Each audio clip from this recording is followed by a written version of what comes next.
Hello and welcome to video number 1 of the most accurate clock on earth, a 3-dimensional clock. Alright, so for those people who've been following my series on the Foucault's pendulum, don't panic.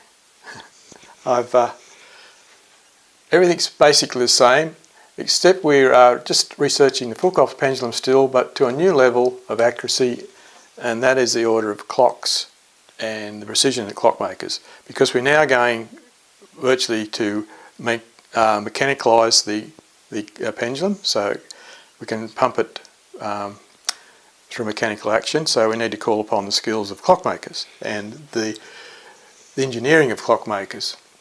So everything's basically the same.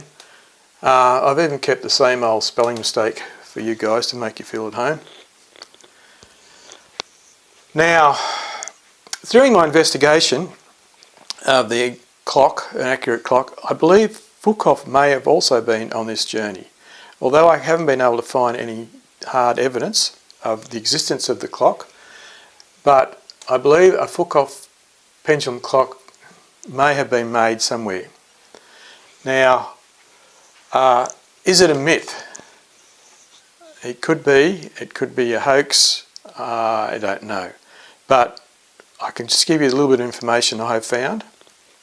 And actually, it makes sense because Foucault needed to make his pendulum more and more accurate to go beyond the accuracy of a normal pendulum clock. So that's what we have to do. Now, can it be made? Well, possibly. Now, I came across a bit of an inconsistency here, and I believe that the Swiss clockmakers should be able to make one. And in the time of Foucault, clocks in 1851, clocks had advanced extremely high, and certainly mechanical clocks were very accurate at that time. And in fact, the tourbillon was invented. So if you can make a tourbillon, you can make one of these Foucault pendulum clocks. But no one has ever made one. Now, as you know, I'm a little bit into the conspiracy theories, and it may be a forbidden experiment. I'm not quite sure. So it may be taboo to make one of these things. I'm not sure. It can be, if it can be made, why hasn't someone made one? Now, I've sort of looked for some literature. There's no literature on it. Basically, you know, I could be the world expert, so let's hope that's not the case. Did Foucault make the clock? There's a rumour he may have. He did investigate the gyro, which could give us a clue. And he made a gyro, as you know, a gyroscopic compass. He didn't invent the gyro, but he used that to develop the gyroscopic compass. So basically, we need to actually almost make this Foucault pendulum clock to get the accuracy we need in our pendulum. Now, there's two versions of this pendulum clock, Foucault clock, that I can I've sort of come across. Version 1 is the one you've seen on that little thumbnail on this video. It's quite easy to comprehend. It uses a pendulum. So our pendulum swings in 2 axes, which swings X and Y, and we also have a third dimension, time. Now, most clocks only have the X-axis. The pendulum only swings back and forth. We can digitise the pendulum. We can make a clock pulse out of that, and we can drive a synchronous clock, and we can make a normal clock. Can be done, no problem. Well, hey, maybe. Can it be made accurately? I don't know. But basically, you go to a latitude somewhere on the Earth, and you know your exact latitude. You'll know that it'll take 36 hours or whatever to go around to do a revolution. So therefore, your clock now becomes well, it's not a novelty item. It's a stage of understanding clocks and time measurement that we've sort of left behind a little bit. Now, version 2. It's scary. What I can figure out, it's a self-synchronous synchronised motor non-pendulum clock. Write that one down, non-pendulum. So this part here, the back end of it's just a synchronous motor driven by, just normal synchronous motors, clocks, they're everywhere. This bit here, I don't know how this is done. I don't know how it can be done. The self-synchronisation part is beyond me. That will take time measurement into another dimension. No one's ever looked at this, and I think maybe Foucault maybe have, but we don't know. So anyway, let's just move on now to some, you'll have to go through some basic pendulum concepts, and we'll have to, for anyone who needs a little bit of a refresher, and you may be clockmaker, you may be a master clockmaker, but you may have forgotten this step with the pendulum, so who knows. So anyway, let's go now look a little bit closer at the pendulum. So here we have revision 101 of pendulums, and here's my setup. Basically a rotary encoder to a pendulum, a D-type flip-flop, which gives me encodes my rotary signal to interface to this up-down counter. Now, the problem with pendulum clocks, now I'd say 99.9% of all clocks on Earth are pendulum clocks. Now they all have, the biggest problem with a pendulum clock measuring time is this. When a pendulum swings, it comes to a point where it stops.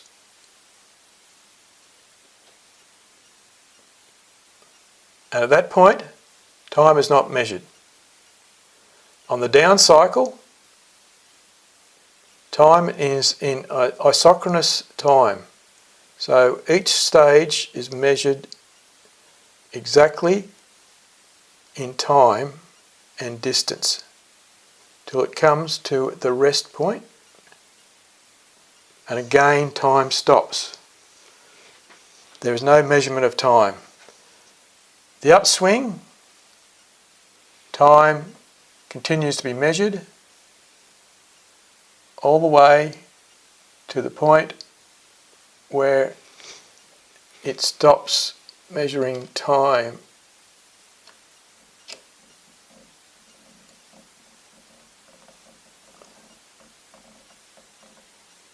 And it comes back and time is measured again.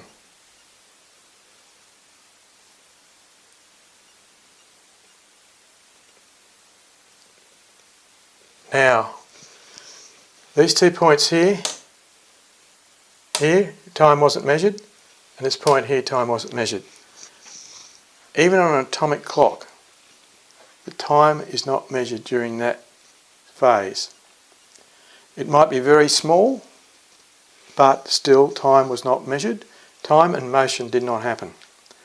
That's why the importance of this synchronous clock, not a self-synchronizing clock, is so important, because it does not have a pendulum mechanism to measure the time. It is a pendulumless system.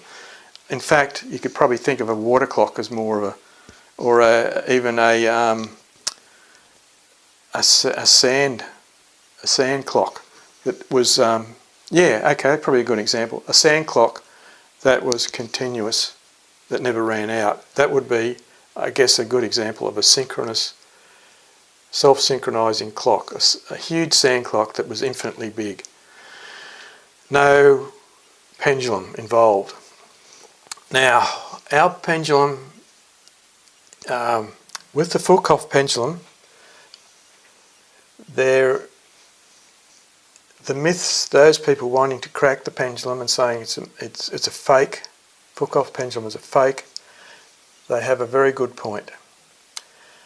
When the pendulum is launched to number 6 position,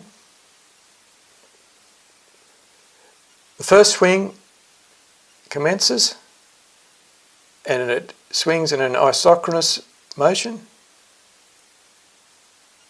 and our counter counts accurately, we can digitise this,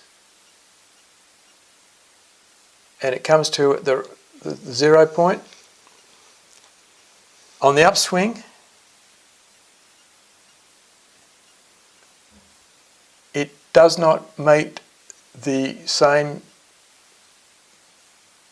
position as it would have to make 0. So we never got to this 0 point.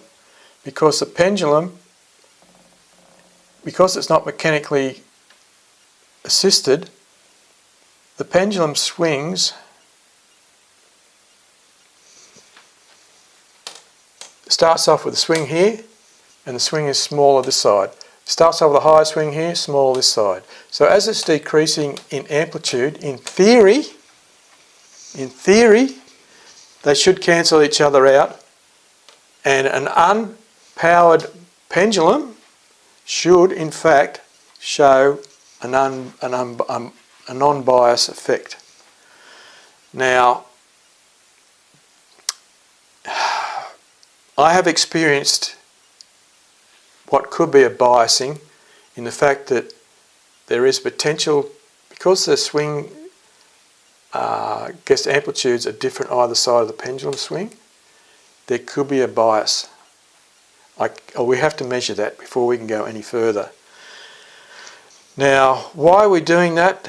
We can power the pendulum, we could just go to a normal clock and do away with this, but you'll see why as I get further into this. Foucault was, accordingly to Foucault, he made all his experiments and he proved the pendulum could actually work being unpowered.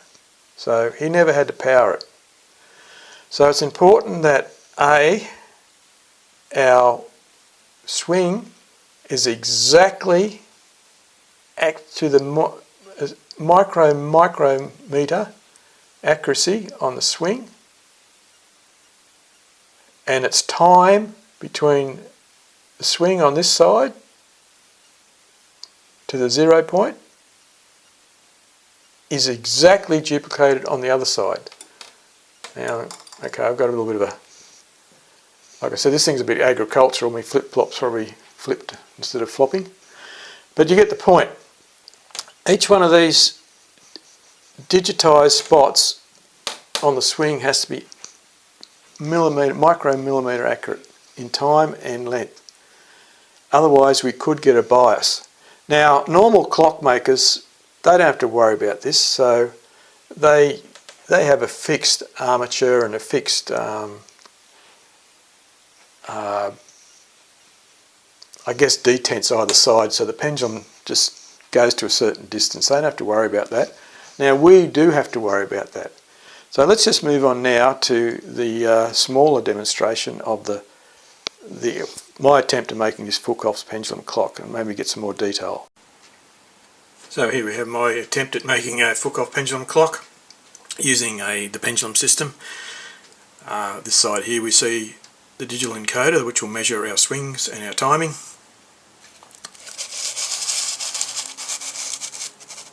Our pendulum, and we have only have an x-axis. Down the bottom here it's powered by a Hall effect sensor and a small coil that gives it a pump. And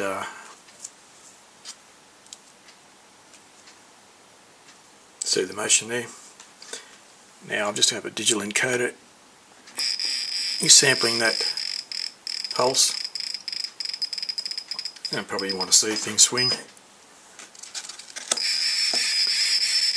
That screaming you hear is the divisions on the optical sensor. There's quite a lot there, so the resolution is very high.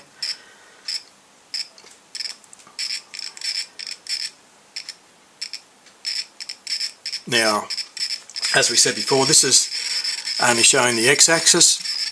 However, if I was to place this piece of polystyrene here on a waterbed and allow the pendulum to swing, we would have a y-axis now, because it would be able to rotate. In addition to that, it would also have another reference, would be the time reference. If it took 36 hours to go around, we have another cross-matching time. So another self-check. Alright, now just basically what we've got to do is we're measuring the time, position, where it reaches, and the time it takes to get to the centre. Now that'll probably be done with a FPGA or some sort of high resolution encoding computerized interface. So our swings have to be exact in time and distance each swing. So our swings have to be exact. Alright, I think that's enough. This gives you the idea of the concept. I haven't tried it on water yet, but I don't think it would work because of the balance system, and I think the resistance of water, the surface temperature of water, is a bit too high. But mostly just a concept, give you a demonstration of the concept. Alright, we'll just go back to the whiteboard now and we'll sum up. Alright, now remember last video, number 13, we had the introduction of the two universal joints creating our constant velocity joint. Now the advantage of that is at the top we can have our permanent x-axis, just like in that little demonstration you've seen then. It's permanent x-axis, which allows the pendulum to swing in one direction only. Now we can start doing measurements with that now, rather than having this a swivel joint up there that will give us, it could do anything. So we can now try and measure this concept that a lot of Foucault deniers believe, that the attenuating swing of a pendulum will create a bias. Now we have to measure that. However, I don't believe it will, but any budding really clever mathematicians out there, if you'd like to have a go at this problem, I don't think it's ever been done. So if you could send me to a link or something that someone's actually mapped it, the decaying oscillations of a pendulum, will it create a bias in the y-axis? So it's a toughie, so if anyone's that good. Alright, I think we've had enough, so thanks for watching, and we should see you next time. We should see the pendulum swinging, and hopefully I've got an encoder on the top to start measuring that swing. So thanks very much for watching.